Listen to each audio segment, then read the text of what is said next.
Hi, this is CFS Chronicles and I'm Nikki doing my intro video. Which is basically a bunch of questions which I'm going to be answering to get to know me better, or so you can get to know me better, and then we can get on with the chronic fatigue syndrome stuff. Name. Well, I just told you, but seeing as we might get to know each other a bit better, I must say I'm very specific about how I like it spelt, which is N-I-C-K-Y. I'm really crazy about this, which sounds stupid, but it's important to me. So, Nikki, N-I-C-K-Y. Age. I'm currently 17 and just short of a half. I'm technically 17 and a half on the 24th of February. Where I am. Now, I know the whole accent thing is confusing, but I'm actually Australian and I'm in Sydney right now. And if you want to hear the whole long, boring life story of why I'm Australian but sound American, then you're going to have to go to the links in the description. CFS story.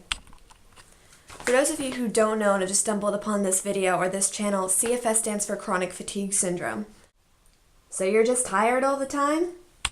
If only it were that easy. You know in movies when the hero is trapped in a bad dream that they can't wake up from? That's what CFS is to me. Not only does it make me Sleeping Beauty proportions of tired during the day, but it also means I can't wake up.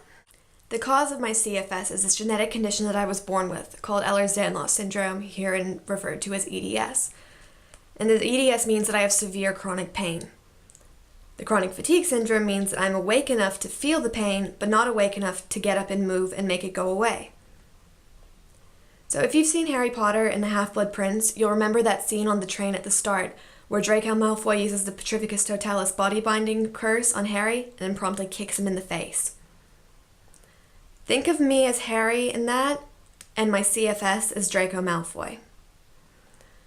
Vague, dreary connotations, just saying. Basically, the CFS traps me in my body, and there's nothing I can do but wait it out. Which is really more than a little bit scary when you think about it. Now for the fun stuff and the random about me questions. Top 3 fandoms. I'm gonna go into top 3, which is really difficult because I'm basically a professional fangirl. Being a professional sick person means that you have a lot of free time to kill, not being able to do anything. But my top 3 fandoms, I'd say, are Harry Potter, Doctor Who, and Percy Jackson. If you hadn't already realized I'm a total nerd and dork, you have now. Top 3 books. This is a really hard one because I've done a lot of reading in my life and I really love books. So to make this easier, I'm going to exclude the 3 fandoms mentioned above from the rest of these categories. But basically, I'd have to say The Fault in Our Stars by John Green, Unwind by Neil Shusterman, and the Morhawk trilogy by Celine Kiernan. I had to write that one down because I can never remember her name. Top 3 movies. Again, this is a really hard one because there's so many movies and movie franchises out there I like. So I basically put it in what movie could I stop watching at the end and then want to play it again and watch it straight away. Which brings me to Anastasia, The Young Victoria, and Sherlock Holmes. And you've also now realized that I'm a total history nerd as well. Top 3 TV shows.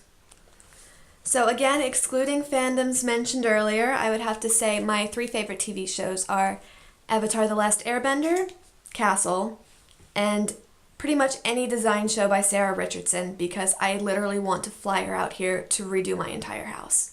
And I'm not even going to be living here in a year. Hobbies. I always really hate it when people ask me what my hobbies are because I just hate saying this because people just give me like the weirdest, most disbelieving looks when I say it, but my main hobby is actually writing novels. You can see my blog or nanowrimo.org for more information on why I write novels and how I do it. And I'll leave links below in the description. And as well as that, obviously, I blog, I Tumblr, I fangirl, I read. Some of those probably don't even technically qualify, but that's what I do with my free time, so they're my hobbies. Movies you're most excited for 2012. easy because it's been driving me insane for days now. It's the Hunger Games movie. I really got excited for this when I was looking at pictures in the ads and I realized that they bleached Josh's eyebrows so that they're blonde like his hair. And you know that they're really trying to pay attention to the book when they actually not only dye all the actors' hair the right color, but they bleach a guy's eyebrows. Like, who goes to that much effort?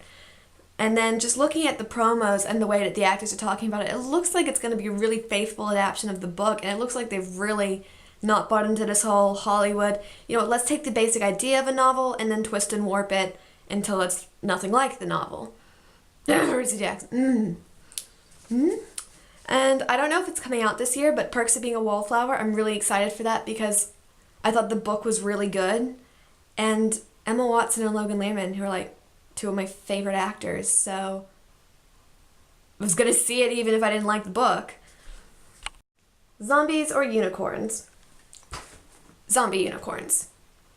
Or I guess if I do have to not sit on the fence and choose one or the other, I would say unicorns. But I have always really liked this idea of like evil carnivorous unicorns. I don't know. But yeah, dragons. Seriously. Pirates or ninjas? My first email address when I was 12 contained the phrase pirate princess. So yeah, I think that answers that question pretty well.